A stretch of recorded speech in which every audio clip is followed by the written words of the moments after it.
perkembangan waktu kolonialisme Eropa kemudian juga diintrodusir oleh di negara-negara dunia ketiga ya. Dan gitu Pak, antara kaum konservatif yang memang ya harusnya agama itu dicampur adukkan dengan kebijakan-kebijakan gitu. Tapi di sisi lain juga jadi itu menyatakan bahwa ideologi bangsa itu mempercayai adanya Tuhan. Jadi Tuhan yang Maha Esa. Dia bebas atas kepentingan. Dia bebas atas tarik-menarik.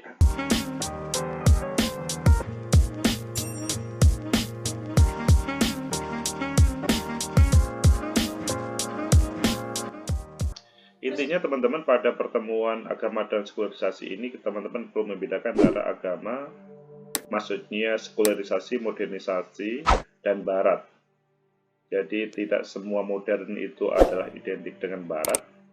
Tidak setiap sekularisasi itu adalah hal yang mungkin dihubungkan dengan barat. Tetapi bahwa sekularisasi pada intinya adalah bagaimana pemisahan antara agama dan negara itu adalah hal yang berbeda.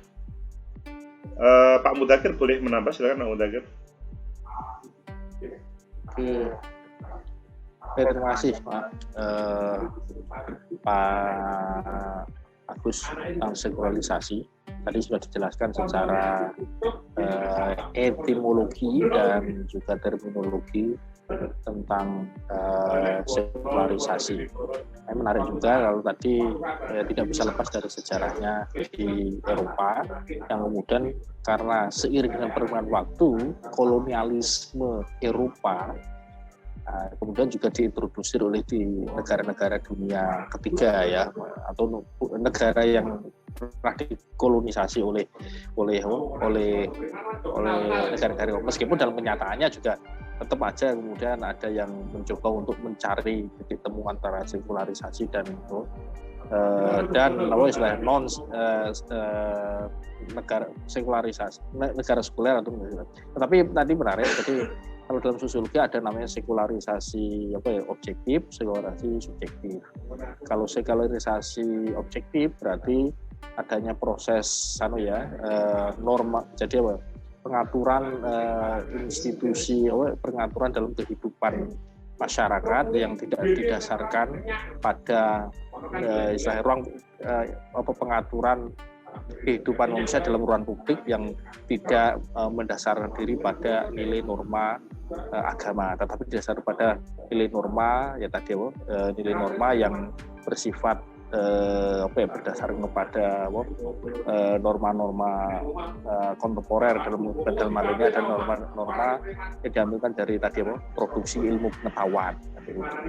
Nah, itu yang kita bisa melihat akhirnya dalam konteks objektif ya. Kalau yang subjektif artinya manusia atau individu atau anggota masyarakat di dalam masyarakat itu yang dia, kalau sekularisasi objektif berarti hadir di dalam perilaku individu, yang contohnya seorang politisi yang mendasarkan diri di dalam pemikiran politiknya tidak didasarkan lagi pada nilai norma agama, tapi didasarkan pada filsafat politik tertentu, bayangkan itu. Bisa jadi didasarkan kalau di Eropa berarti di dalam filsafat liberalisme atau kemudian sosialisme atau kemudian komunisme. Ya, duanya itu kan berarti istilahnya apa ya? Nilai norma yang didasarkan pada landasan filosofis tertentu. Termasuk itu berbicara tentang bagaimana bentuk negara, bagaimana relasi antara negara dan masyarakat, dan itu didasarkan pada landasan nilai norma dan pada filsafat politik tertentu yang bukan berasal dari nilai norma agama tertentu juga. Kalau dulu mungkin di abad pertengahan didasarkan pada nilai norma agama yang diambil dari Katolisisme, itu, atau dari Protestantisme, atau dari pemahaman terhadap Islam, maksudnya. Itu contohnya nilai norma agama. Tapi dengan munculnya tadi filsafat pemikiran politik, itu yang menjadi dasar bagaimana mengatur negara, hubungan negara dan masyarakat, individu di dalam masyarakat. Itu dalam orang tadi menganut paham itu. Akhirnya kemudian itu yang disebut dalam konteks tertentu disebut sebagai sekularisasi subjektif, bersifat subjektif. Artinya pada diri individu dalam konteks sosial apa yang nilai norma itu ternyata di dalam kasus Turki tadi menarik itu. Jadi nilai subjektifnya si Mustafa Kemal Atatürk kemudian dilembagakan, akhirnya menjadi kondisi objektif yang kemudian mengatur seluruh yang secara politik dia menang dan dilembagakan menjadi landasan dalam konteks negara dan kemudian bisa menjadi nilai norma yang dianut secara objektif oleh negara Turki. Nah, itu saya mengatakan contoh bagaimana sekularisasi subjektif individu yang kemudian melembagakan dalam institusi politik yang kemudian menjadi apa istilahnya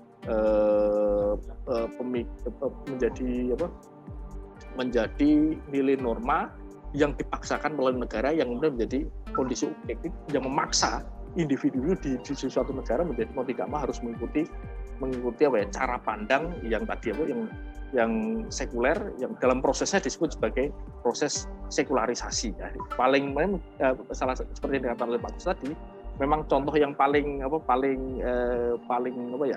ekstrim salah satunya adalah Turki ketika jadi dari sistem tadi kekhilafan Turki Utsmani terus kemudian berubah menjadi republik. Nah, itu contoh yang mungkin ekstrim, meskipun nanti juga ada bagaimana apakah tidak ada jalan tengah ya, atau istilahnya kenyataannya apakah semuanya seperti itu atau mungkin ada bentuk lain. Nah, itu yang mungkin nanti mungkin realitas yang lain mungkin juga ada contoh-contohnya. Ternyata ada yang mampu mencari jalan tengah di kondisi subjektif tadi di dalam realitas yang objektif. Ternyata memang ada ketegangan, tapi kemudian di masyarakat tertentu ternyata mereka mampu istilahnya dikatakan sekuler tidak, tapi di proses sekularisasi itu dalam konteks tertentu, tapi di sisi lain juga proses disekularisasi umumnya terjadi, bisa jadi seperti itu. Mungkin itu dulu. Terima kasih. Baik Pak Mudzakkir, terima kasih atas tambahannya. Intinya bahwa sudah dijelaskan 30 menit di konten. Tadi saya hanya sifatnya mengingatkan, jadi tidak banyak-banyak. Nanti Pak Mudzakkir sudah menambahi yang lebih sempurna lagi. Silahkan teman-teman kalau ada hal yang perlu dipertanyakan untuk memperdalam terkait dengan materi, mungkin menemukan di beberapa referensi yang sulit dipahami oleh teman-teman, atau mungkin di penjelasan kami kurang jelas. Silakan.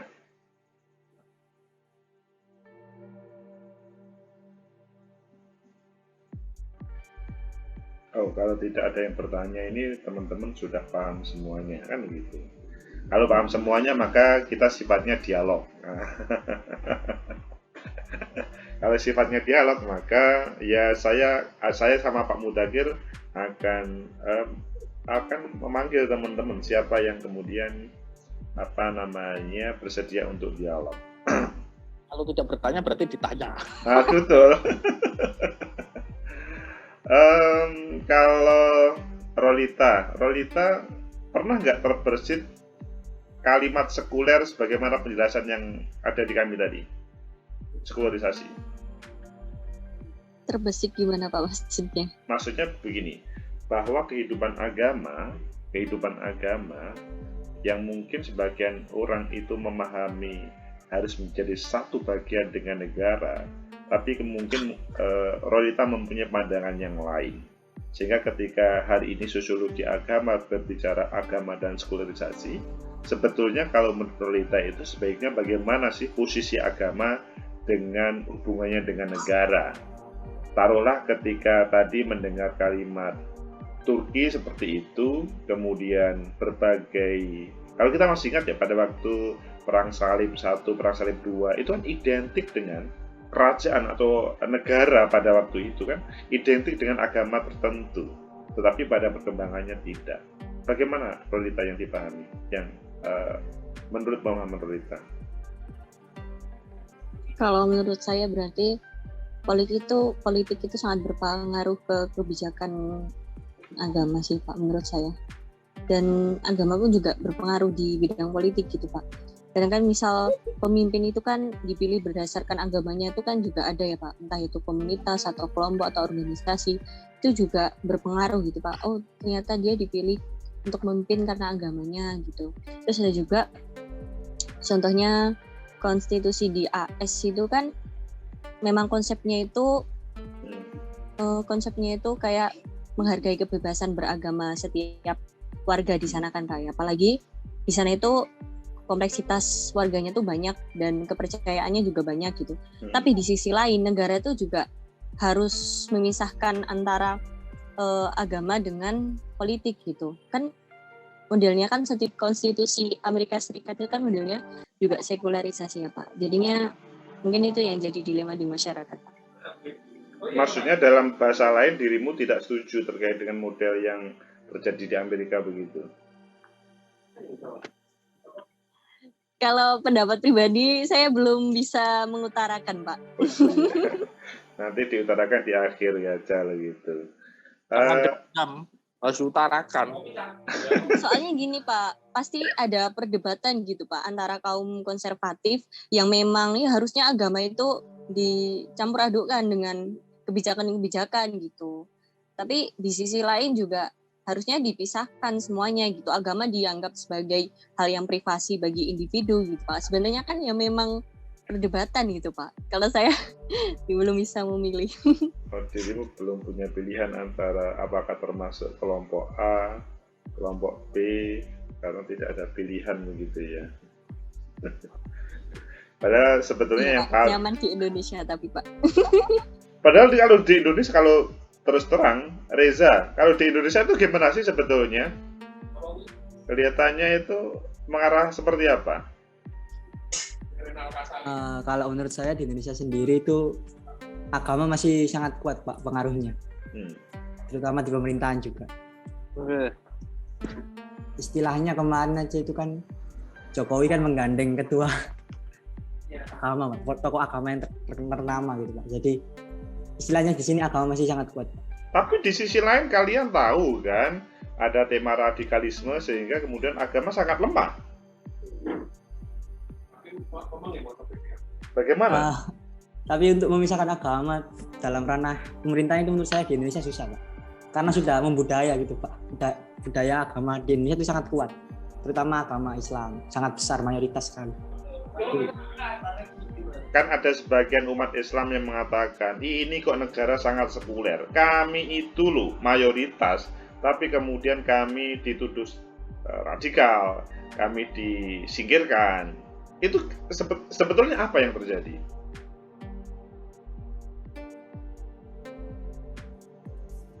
Mungkin pemerintah juga tidak mau agama itu menguasai seluruhnya gitu loh Pak. Jadi tetap ada batasan-batasan, agama tidak boleh melebihi pemerintahan tersebut gitu Pak.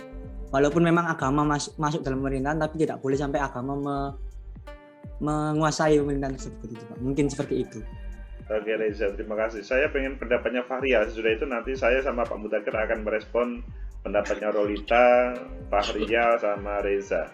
Fahrial, dirimu kan pada waktu tulisan kemarin kan, bukan tulisan kemarin, sekarang itu kan menulis tentang yang menarik ya, itu kan sangat terkait dengan Tibul Qulub. Wah, selawat Tibul Qulub dengan, kalau posisi seperti itu dalam pemikiran Fahrial itu terjadi penyatuan antara agama dengan kehidupan sehari-hari, atau berbeda dengan tema yang kita bicarakan hari ini, apa itu agama dan sekularisasi. Bagaimana menurut Fahrial?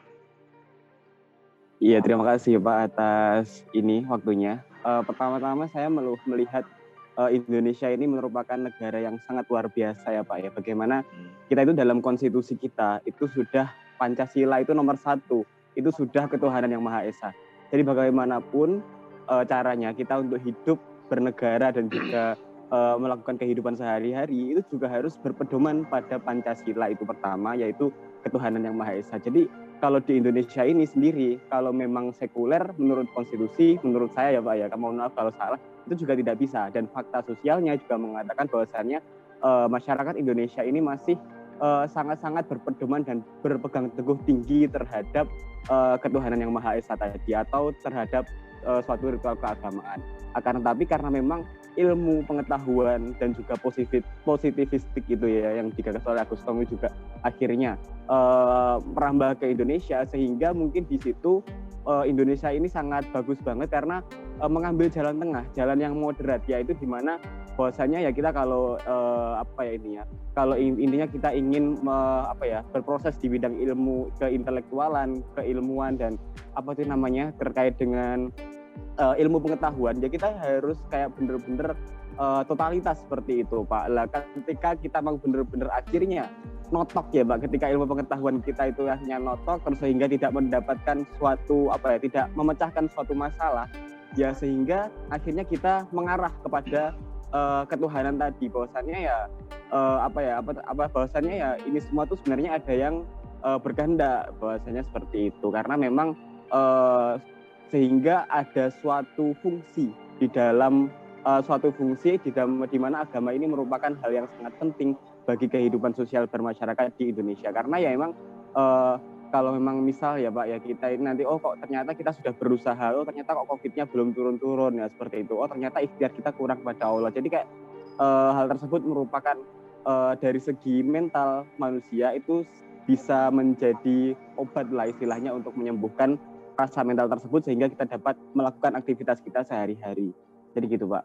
Terima kasih Pak Rial atas responnya. Oh ya, sebelum saya sama Pak Mudakir menjawab, ini ada Marcelino Loai. Dirimu bisa aktif Mas?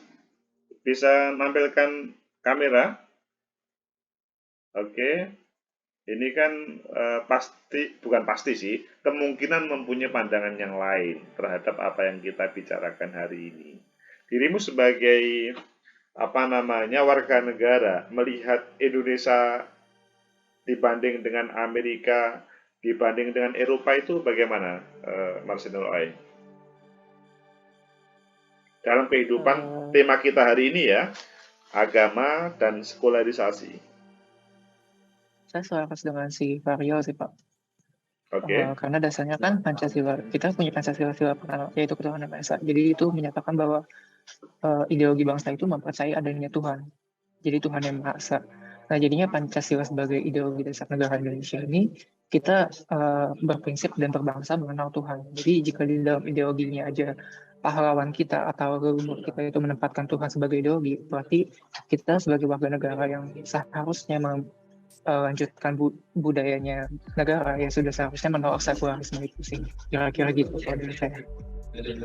Oke, terima kasih responnya. Pak Mudakir silakan menanggapi 4 komentar dari teman-teman ketika kita tadi. Silakan Pak Mudakir. Masih di-unmute Pak Mudakir. Ya menarik tadi sebelum menarik tadi komentar teman-teman yang jelas tadi artinya secara tidak langsung melihat bahwasanya ya kalau tadi contoh yang kami sampaikan kan ada contoh Turki yang mungkin saat itu ekstrim meskipun dalam kenyataan Turki juga mengalami transformasi, jadi tidak mungkin berbeda dulu dengan sekarang kan, itu kan sama juga gitu. Sama hanya dalam konteks Indonesia ya itu terjadi perdebatan juga. Jadi kalau secara tidak langsung kalau secara historis kan ada perdebatan antara negara sekuler, negara agama, terus kemudian melampaui kedua-duanya antara negara agama dan negara sekuler. Nah itu menarik. Jadi artinya di dalam konteks melihat ya sebenarnya itu soal jadi landasan kenapa kok sekuler, landasan sebenarnya tidak ada se clear and distinct dalam secara konseptual ya, tapi dalam kenyataannya kayak di Indonesia jelas.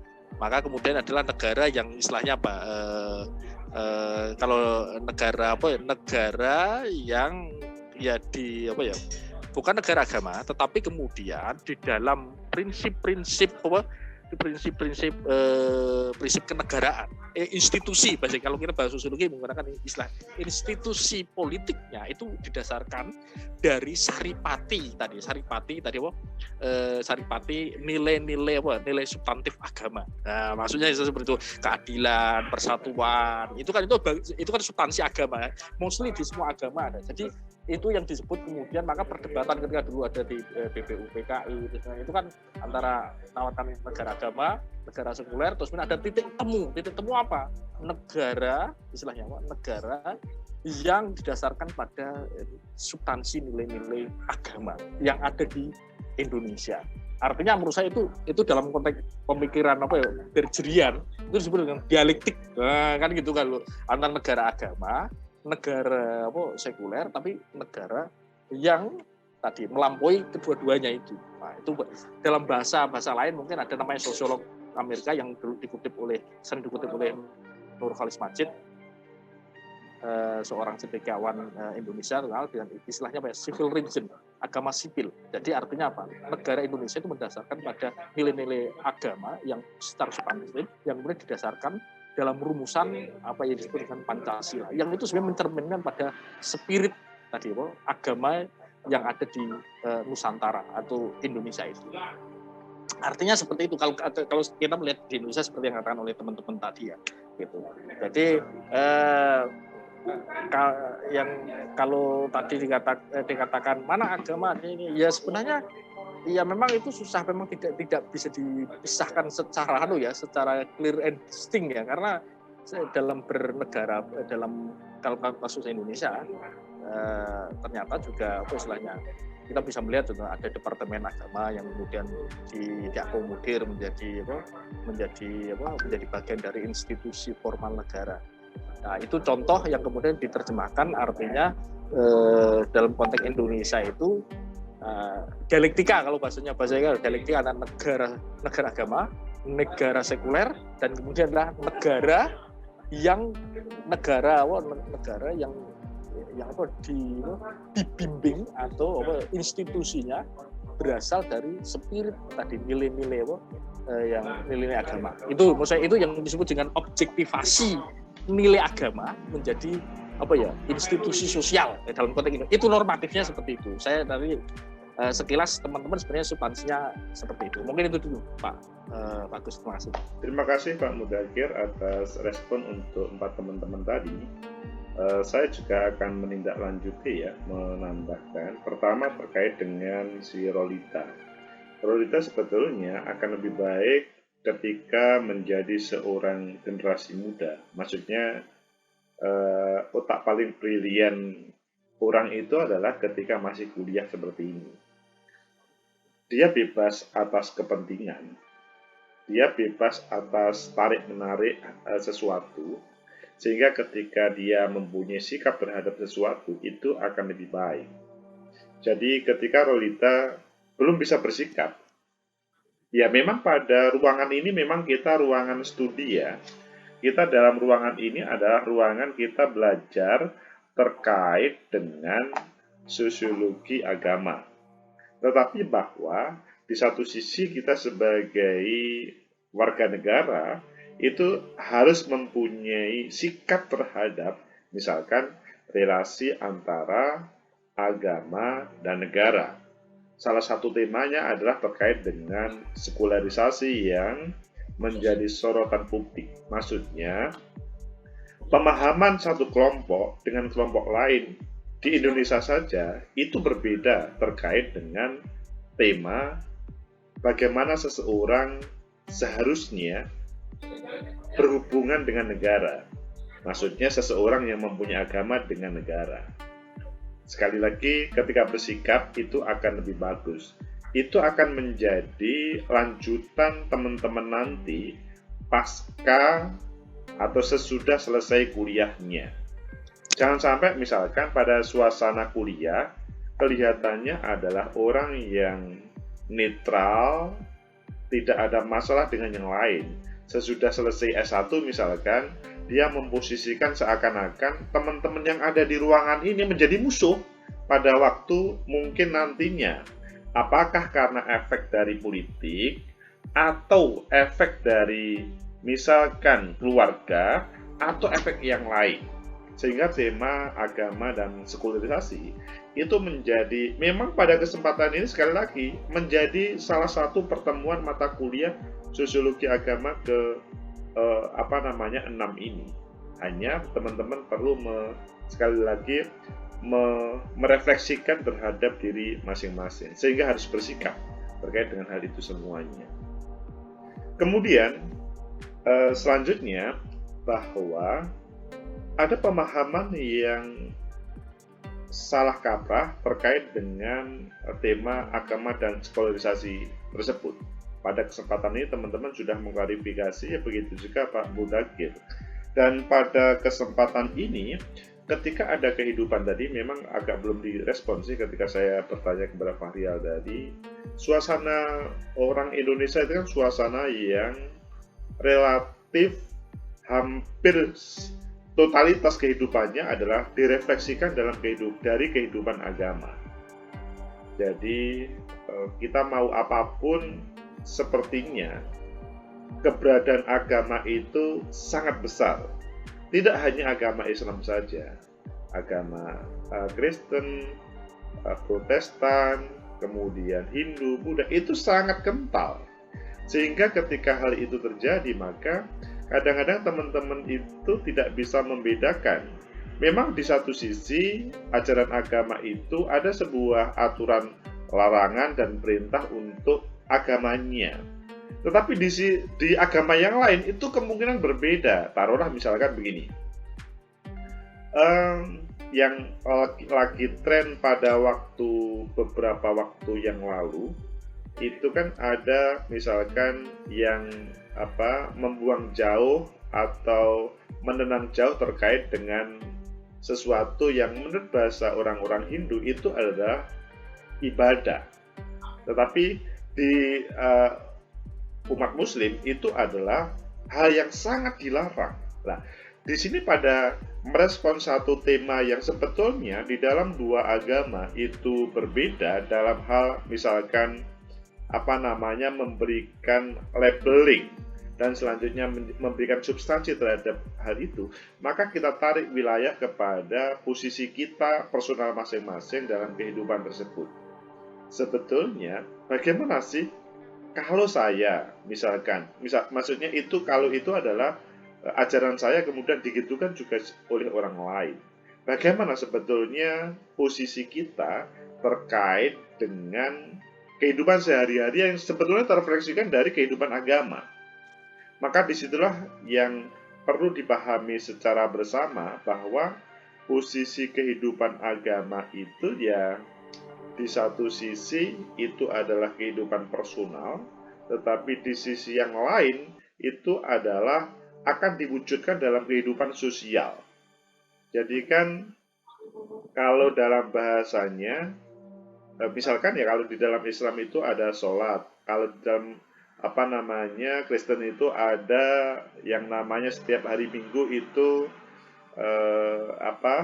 ke gereja itu kan sebetulnya salah satu alat bagi agama itu selain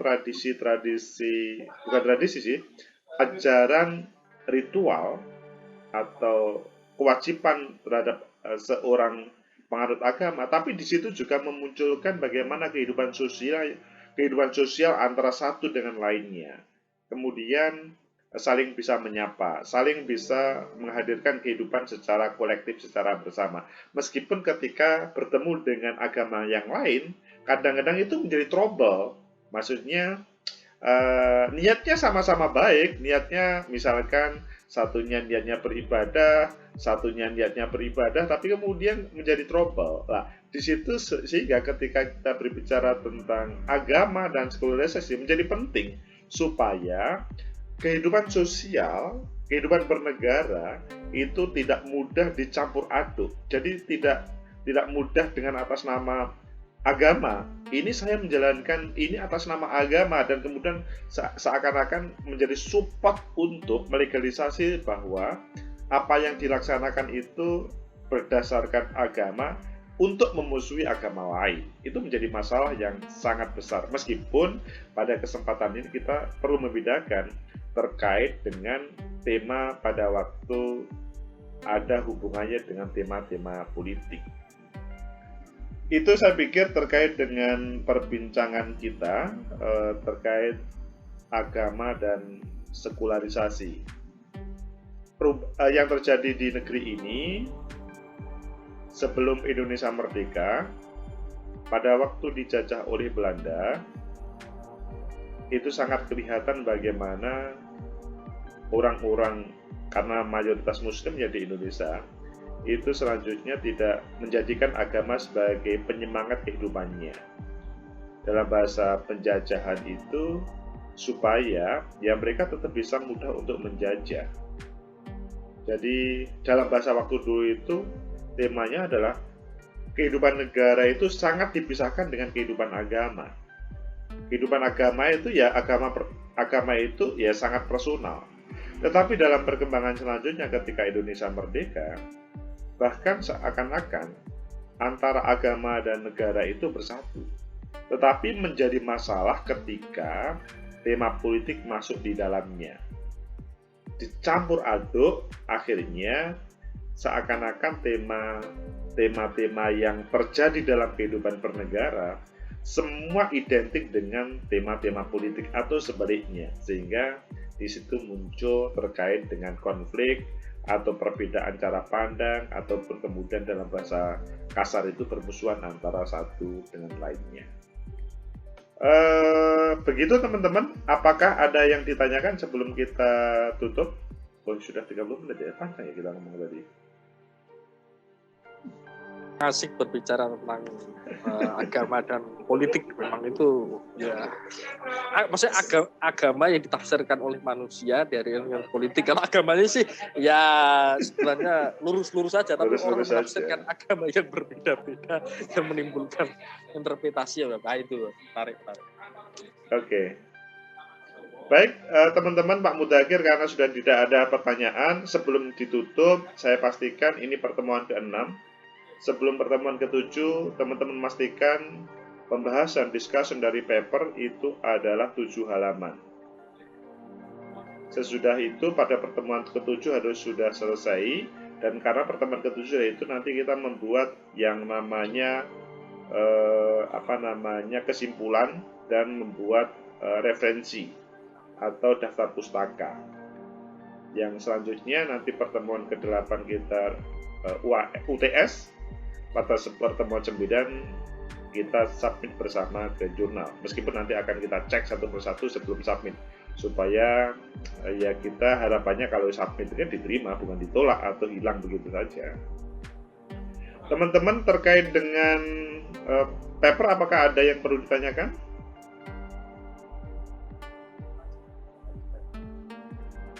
Oke, kalau tidak ada maka saya anggap sudah jalan, karena memang ini bukan tugas yang pertama. Yang terakhir sebelum saya tutup terkait dengan PKM. Teman-teman kemarin akhirnya mengajukan PKM nggak? Reza kemarin akhirnya gimana, Reza? Saya lupa, Pak. Ternyata kan Bapak berapa hari lalu yang terakhir, tapi saya belum submit dulu. Loh. Padahal sudah siap ya bahannya ya? Ya itu pakai artikel yang sosiologi hukum, ya hukum atau politik. Ya. Oke. Jadi dirimu akhirnya tidak ikut ini? Oh, bedanya sama soft copy. Iya. Oh. Tidak, Pak. Nggak ikut. Oke, ya udah kalau gitu. Oke, terima kasih teman-teman atas partisipasinya semuanya. Semoga membawa pemahaman kita terkait dengan sosiologi agama dan menambah hasanah bagi kita bersama, sehingga nanti memudahkan kita menjadi sosiolog yang bisa memberikan solusi untuk kehidupan berbangsa dan bernegara. Semoga bermanfaat. Ketemu minggu depan, atau mungkin sebelum minggu depan karena UTS. Assalamualaikum warahmatullahi wabarakatuh. Waalaikumsalam warahmatullahi wabarakatuh. Waalaikumsalam. Terima kasih, Pak. Terima kasih, Pak. Oke, sama-sama.